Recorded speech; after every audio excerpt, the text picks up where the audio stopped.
ഒറ്റശിഖരം serial റിവ്യൂയിലേക്ക് എല്ലാ കൂട്ടുകാർക്കും സ്വാഗതം. അങ്ങനെ അയൽവക്കത്തുള്ള ഒരു ചേച്ചിയാണെങ്കിൽ മീനാക്ഷിയെയും പ്രസന്നയെയും പരിചയപ്പെടുന്ന കൂട്ടത്തിൽ മീനാക്ഷിയോട് പറയുന്നുണ്ട്, എനിക്ക് കുഞ്ഞുങ്ങളെ ഭയങ്കര ഇഷ്ടമാണ്, മോളുടെ കുഞ്ഞിനെ ഒന്ന് കാണിച്ചു തരുമെന്നെല്ലാം ചോദിക്കുന്നു.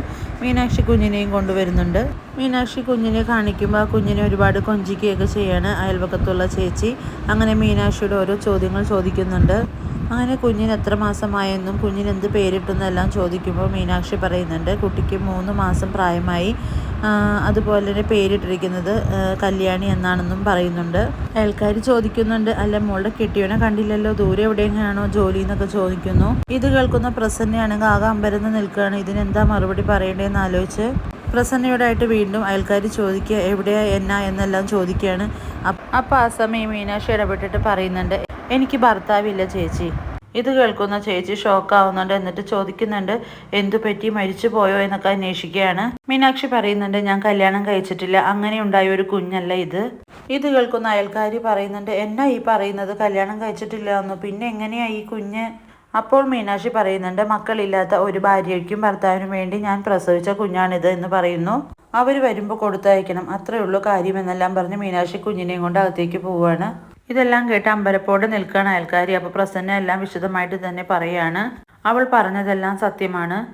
കൊടയത്തൂരിലായിരുന്നു ഞങ്ങളുടെ വീട്.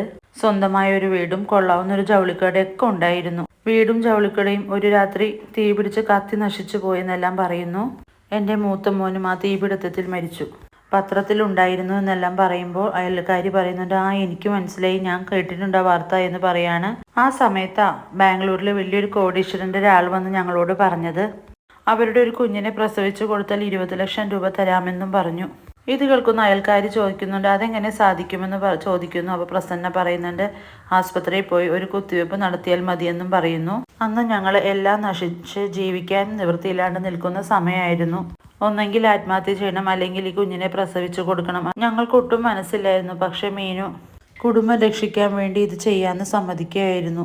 സരോഗസി എന്നാണ് ഇംഗ്ലീഷിൽ ഇതിനെ പറയുന്നതെന്ന് പ്രസന്ന ആ അയൽക്കാരിയോട് പറയാണ്. ഗർഭപാത്രം വാടകയ്ക്ക് കൊടുത്ത് അങ്ങനെ ഒരു കുഞ്ഞിനെ ജനിപ്പിക്കുക എന്നാണ് ഇതിന്റെ മെത്തേഡ് എന്ന് പറയാണ്. ഇത് കേൾക്കുന്ന അയൽക്കാരി പറയുന്നുണ്ട്, എന്നാലും ഇത് കുറച്ച് കടന്നു കൈയായി പോയില്ലേ ചേച്ചി എന്ന് പറയാൻ കേട്ടോ. ശരിയാ, അതുകൊണ്ടാണ് ഞങ്ങളിപ്പോൾ എല്ലാവരും ജീവിച്ചിരിക്കുന്നതെന്ന് പ്രസന്ന പറയുന്നു. ഈ റിവ്യൂ ഇഷ്ടമാണെങ്കിൽ ലൈക്ക് ചെയ്യുക, സബ്സ്ക്രൈബ് ചെയ്യുക. മറ്റൊരു ഭാഗവുമായി വീണ്ടും കാണാം.